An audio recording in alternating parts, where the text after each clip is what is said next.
Hello everybody, Chef Nico here again, and today we'll be preparing roasted rack of lamb. Let's get into it. Alright, so first things first, here is your rack of lamb. Now normally there is a flap of fat that covers right over here. It looks like it is partially Frenched already. Now Frenching means normally these are completely wet, the webbing's completely filled with tendons and whatnot, so they partially French them. The proper way to French them though is to completely take off the fat from the bones. So what I like to do normally is I like to leave some of my fat, for reason being, for me at least, a lot of flavor comes from fat, especially when there's a cap there and you score it nicely and have all those herbs in there, and once it starts to roast in the oven, all that beauty, all that flavor just goes straight into the meats, and that's really what you're looking at. But if you were to properly French it, you want to get in there, so you can see, right in there. And then what you're going to want to do, and you got to watch your hands a little bit, so be very careful. You're going to get down to the bone, score it all the way to the bone, and pull back. All the way, and pull back. And like I said, I don't like to remove the fat, but my wife, she really doesn't care for the fat too much, so we're going to go ahead and take care of her then. So you're just going to consistently just score and pull, score and pull.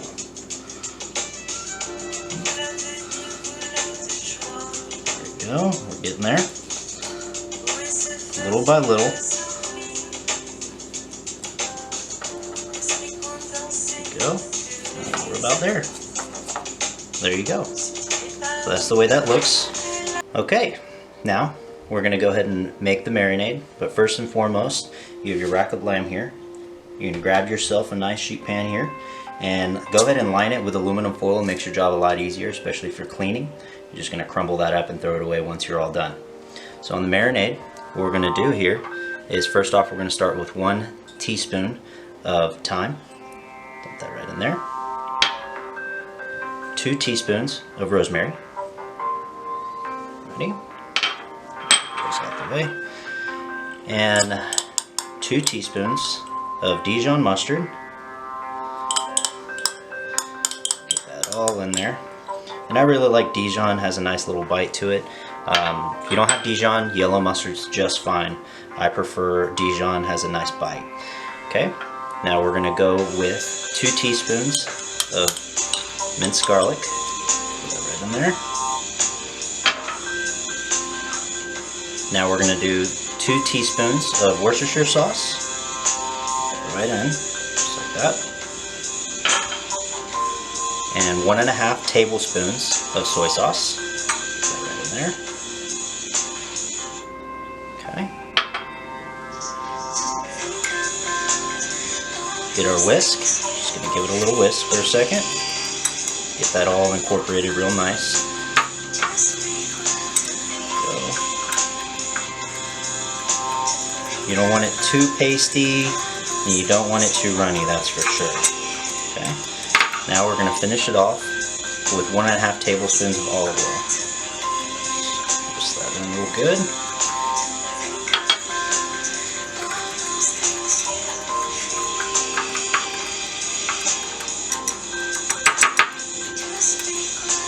Great. It's perfect. It smells fantastic. That's just the marinade. It hasn't even been cooked yet. So I like to throw on some gloves. I always have gloves handy, especially when I'm handling meats and marinating meats especially. It makes my job a lot easier. So what we're going to do here, we're going to go ahead, give the rack of lamb a flip. We're going to go ahead and start on this side first. Okay?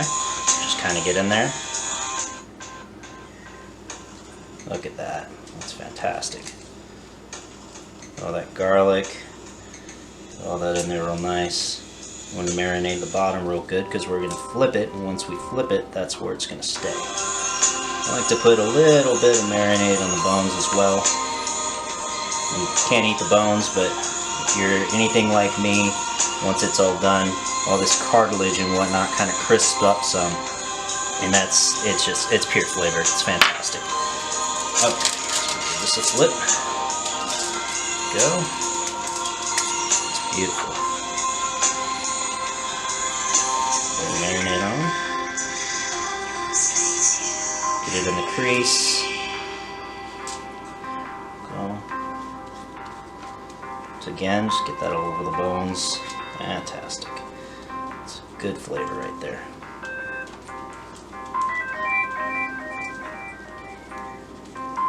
Okay. Just pat that in there. Okay, set your bowl aside. What we're gonna do, take off these gloves. Now we're gonna finish with some cracked pepper on top. As much as you like. I love pepper, it's delicious. Some cracked salt. In this case I'm using pink Himalayan. Really good flavor. You want to finish with the salt because it helps create a nice crust, and that's really what you're looking for. There you go. It's beautiful. Now the last thing we're going to do, we're going to go ahead and wrap up these bones. Some people don't really care to, it's up to you, but what ends up happening is if you don't wrap them up, the tips of the bone really start to get really burned. Just kind of crisp that on there, just like that. Perfect. That's it. You're good to go. So now we're going to let this rest for about an hour and a half to 2 hours. You don't want to go any more past that. Obviously, you don't want the temperature to get in the temperature danger zone. It's never a good thing. It's between 40 and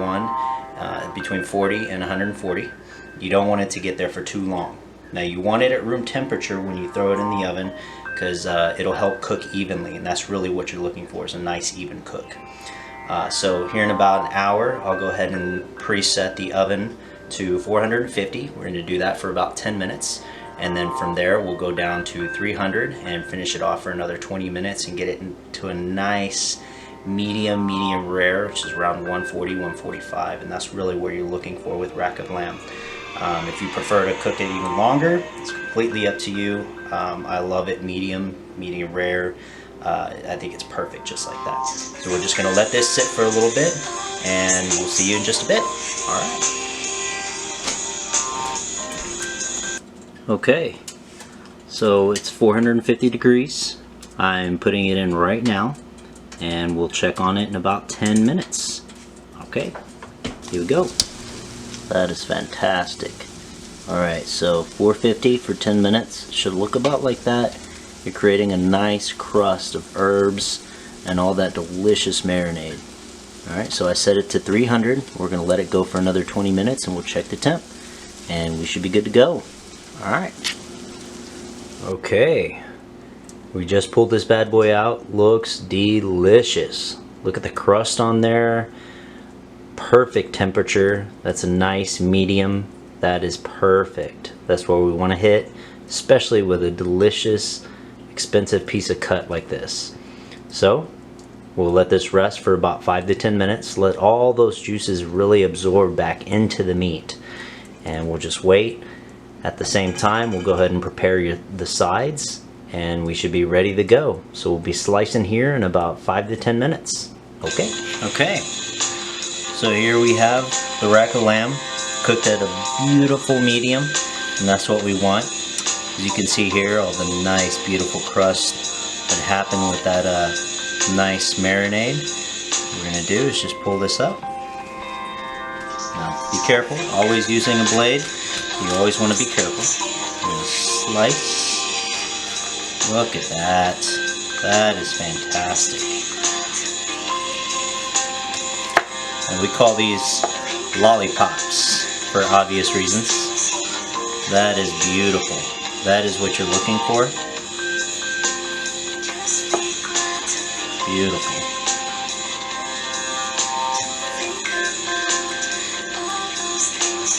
Some of these may have a little, there it is. Sometimes the bones kind of intertwine a little bit, so you just got to watch yourself a little bit and kind of find that bone. The easiest way to do that is if you look where I'm slicing, there's that bone right there. So you just want to go in between there. Beautiful. Beautiful.